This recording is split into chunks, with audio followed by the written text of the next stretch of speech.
Hiranyaka and Lagupatanaka had become great friends.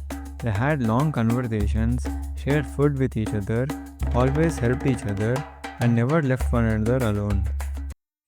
One day, Lagupatanaka came to Hiranyaka with a sad face and said, My friend, no matter how much I search, I can't find food here anymore. So I have decided to move to another forest with better food reserves where my friend the tortoise king Mandaraka lives. Will you come with me, my friend? My friend Lagupatnaka, our friendship has deepened to such a state that I cannot live without you. Wherever you go, I will also come with you. Let's go together. They went to the forest where Mandaraka lived and began staying there together. One day, Mandaraka asked Hiranyaka, Hiranyaka, you are someone who lived among the humans. What made you start living in the forest? On persistent questioning, Hiranyaka began narrating his backstory. In the Shiva temple on the southern outskirts of the city, Mahilaropyam, there lived a hermit named Chudakarna.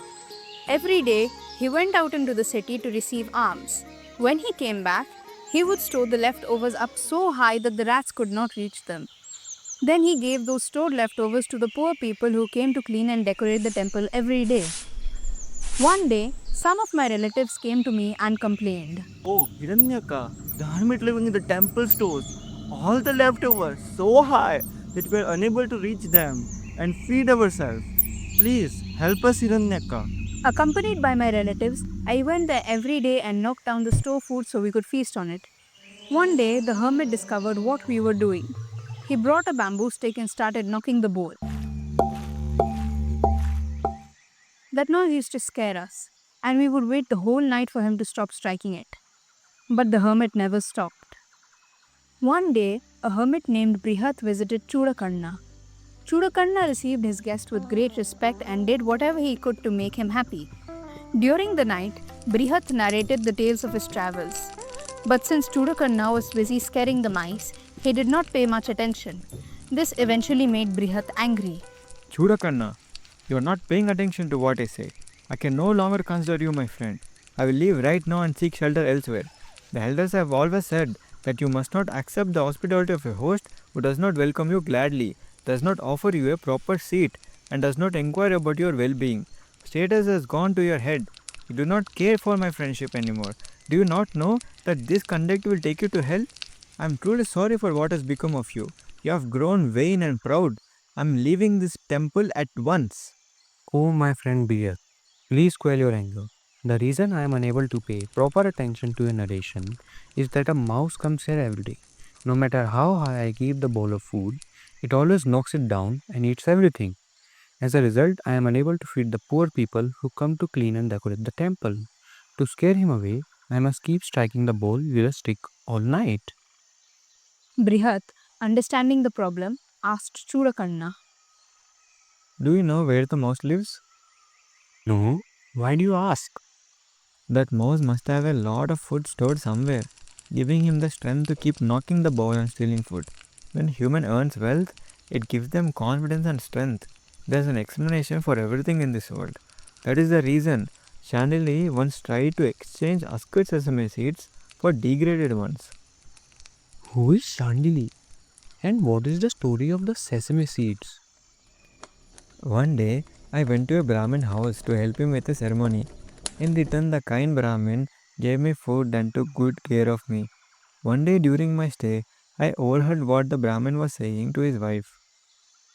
My wife, from today, late winter begins. At this time, rich people donate gifts to Brahmins. So I am going to the next village to collect my gifts. If any Brahmin comes to our house, please treat him well and offer food in the name of Surya Deva. Are you crazy? We are already poor enough as it is. How can we have anything to offer to others? My dear wife, don't be upset. People say that even if you share just half your food with a hungry person, you will get whatever you wish for in life. Rich people gain respect only when they give away a lot, but poor people are praised even when they share the little they have. A poor giver is loved by everyone, but a rich miser is disliked. We should always give to those who truly deserve it. Greed only hurts us in the end. How so? Then the Brahmin told his wife Chandali the story of the greedy jackal. One day, a hunter killed a deer, was carrying it home on his shoulder. On his way, he stepped on a snake by mistake. The snake, using the last of its strength, bit the hunter with its venomous fangs. Thus, the corpses of the deer, hunter, and snake all lay in the forest. Wow, I don't know whose face I saw upon waking this morning, but I have so much food. I can eat for many days. I am truly the luckiest of all. But why eat the meat right now? I'll save it for tomorrow. Today, I'll just chew on this bowstring made from animal skin. But the moment the jackal bit the bowstring, the bow snapped, and its sharp arrow pierced the jackal's heart. He died instantly. So, my dear wife, remember this. It is good to seek wealth, but if we hoard it without using it wisely, greed will only destroy us in the end. Since you say so, I have some husked sesame seeds in the house. Maybe I'll make a cake out of it and feed it to a Brahmin. Hearing his wife's words, the Brahmin felt happy and left for the nearby village. Meanwhile, the wife processed the sesame seeds and left it out to dry. As the wife was busy with other chores, a dog came and peed on the seeds. Seeing that, she started thinking. Oh no, what shall I do now? I can't give away these seeds to others. Maybe I can try to exchange them with someone. Thinking so, she takes the seeds and tries to exchange it with her neighbor for some husker seeds. As the lady thinks of accepting it, her daughter says to her, Mom, you cannot accept them. Why would anyone exchange perfectly good seeds for some unprocessed ones? There must be something wrong with those seeds. saying so, the daughter makes her mother send away the chandelier. My friend, you see right, everything has its own reason. Like so, the rat must have a lot of food stored away to have such confidence. Do you have anything to dig? We'll follow the rat and find out its stashed wealth. Yes, I have a nibble with me. In that case, let's go quickly before the trial gets erased. When I heard Chudakarna and Brihat talking, I thought my end had come. If they had found my food store, surely they could also find my fort. Wise people can judge their enemy's strength just by looking at him, so I quickly decided to take a new route with the other mice. But on the way, a fat cat spotted us. He pounced on us and killed many of my followers.